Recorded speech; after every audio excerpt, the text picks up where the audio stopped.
The toilets have got no water in them. Couldn't wash my hands.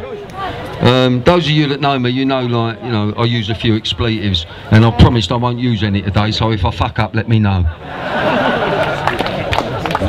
I'm just, I'm not talking too much today.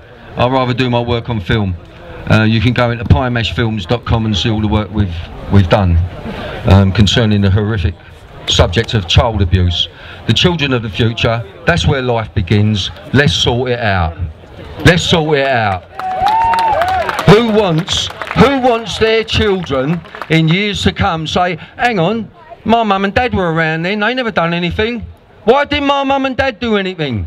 Paedophilia is controlling world politics via blackmail. Got it?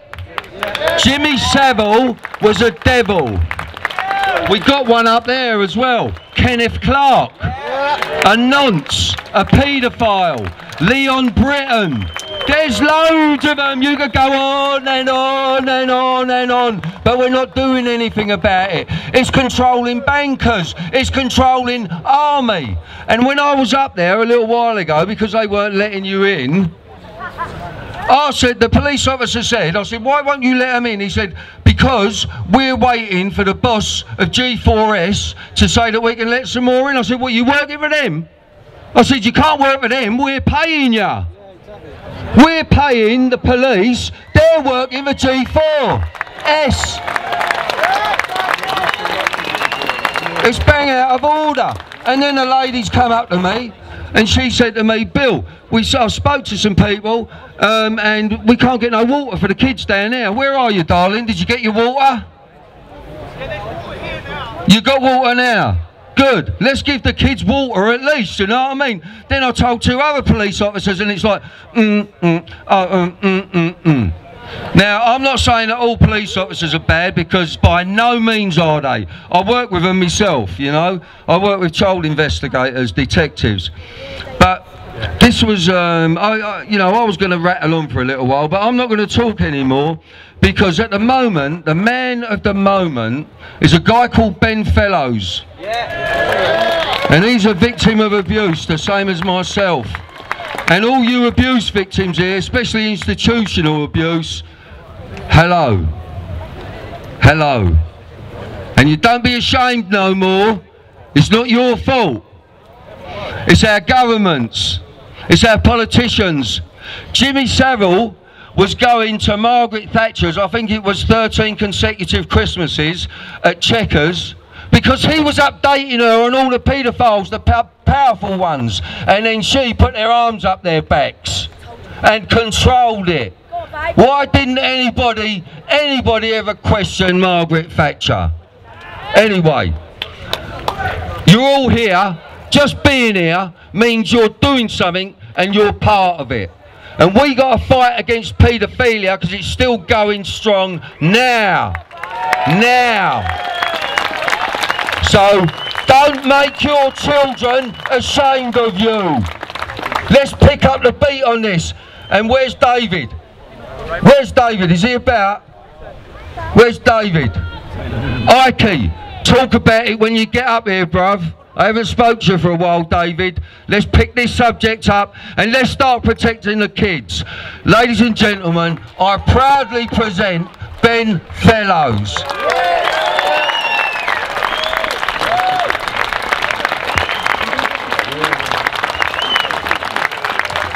I am alive and well. I have been on the run for 7 days. I have lived in many houses, on boats, on coaches, travelling around the country to get here today to tell you this message, that Ken Clark is going to find himself in a court whether he likes it or not. When they came out and said that Jimmy Savile was the only person in the BBC who was a paedophile, I said, I was a child actor in the BBC. There's loads of paedophiles.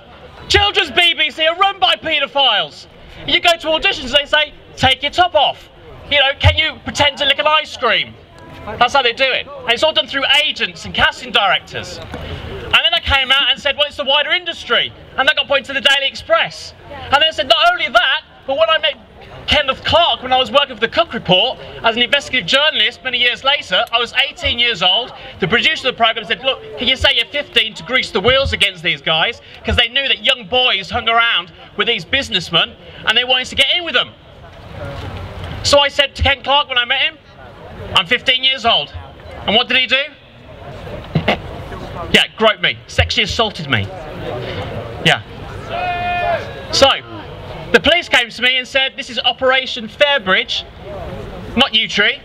Operation Fairbridge said, we're the men. They're the boys, U-Tree. We can actually go after these guys. And I said, well, what happens if you, why can't you go and ask Prince Charles what was he doing with Jimmy Savile in Scotland? Why can't you go and speak to him? And they said, basically, we'd love to, but we don't know if we can, protocols. But you need to make a statement against Ken Clark because you don't know what's going to happen in the future. I said, I don't want to make a statement against Ken Clark. I've done my article, he hasn't sued me. Nobody has sued me. I have not seen a solicitor's letter. I have not seen a cease and desist from anybody. And that only happens when you're telling the truth. Otherwise, I'd be crucified and it would have happened instantly. My YouTube channel got taken down. My Facebook channel got taken down, and my Twitter account got taken down, all in the space of about 10 minutes. And this is why. Because when the police came to me, they said, make this statement. I spent 8 hours with a detective, being interrogated about the colour of the carpet, about the wallpaper, how many stairs were there, and I was accurate. And at the end of the 8 hours, they turned around to me and they went, Ben, you know what? You're spot on, we can do something with that. If it was a half-a-page statement, we wouldn't do anything. But because it's 15 pages, we're gonna go and speak to Mr. Clark. We'll get his side of the story. And I went, great. He goes, leave it with us, give us a chance to investigate it, let us do our job. And I went, you know what, mate? Absolutely. You seem all right to me. I'll let you do your job for 6 months. They were away. Every interview I did, I said, no, give the police a chance. Let them do their job. 6 months later, which was a couple of weeks ago, they came back to me and said, look, Kenneth Clark is above the law. He cannot be touched. The people that you mentioned, I told them anecdotal evidence of my experience, so that, you know, with historical abuse, you need to put yourself in the room, have a good reason. I was working for the Cook Report, I was put there by the producers. The producer of the show said 6 months ago, yes, I was there, yes, Kenneth Clark was there, but yeah, they couldn't quite see the grope, even though we'd all watched it on the film, back afterwards. Now, when the police went and interviewed her, she went, well, I don't know, but then she works for BBC Panorama, doesn't she? And that should say it all. Absolutely. You know? These people have things to lose, so they don't speak out. I am a man alone, and I know that, and I can be a man alone. Because no one can silence me. You're not alone, mate, you're not alone. Thank you.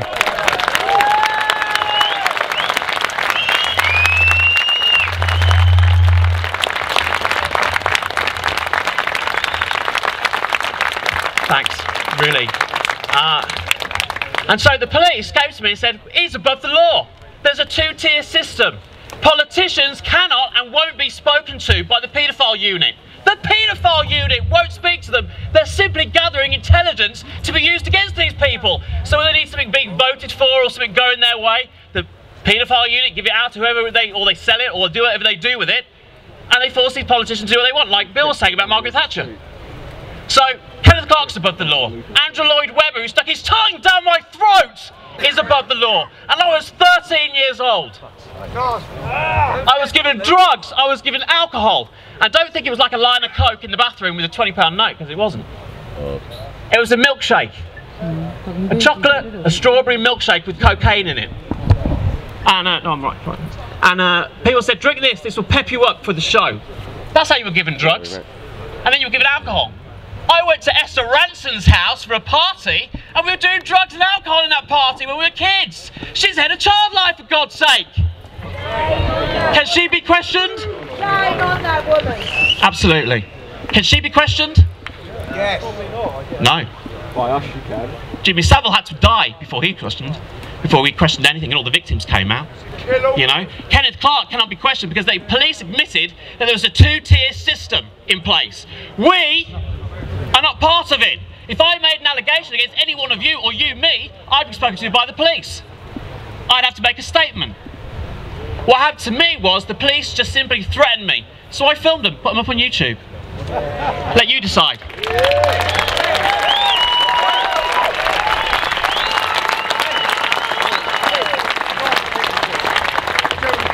I will take a lie detector test, just like they do on Jerry Mikhail, because in Jerry Mikhail they'll, you know, dash families' lives over a lie detector, they'll split families up. I'll do a lie detector test any day of the week and twice on Sundays about my Ken Clark story. Yes! Yeah. Absolutely. Not afraid of it whatsoever. So the police decide to threaten me. I had a man in a black mask outside my window of my flat threatening me and my wife over the phone on the day that Lee Rigby got killed, saying what happened to that soldier was going to happen to you. How can that be right? And lovely. I was on the run for 7 days and I knew I had to get here. Of course, my mistake was that I told my wife I was going one place and I actually went another. So she got very worried, it got onto the internet and it's gone viral. But in a way that was good because it's got it all out there to you lovely people here in the sun. Yeah. So it's still ongoing for me. It's not over. What I'm trying to do now is get the story out to as many people as possible. Kenneth Clark will find himself in a court of law, whether he likes it or not. He will be questioned.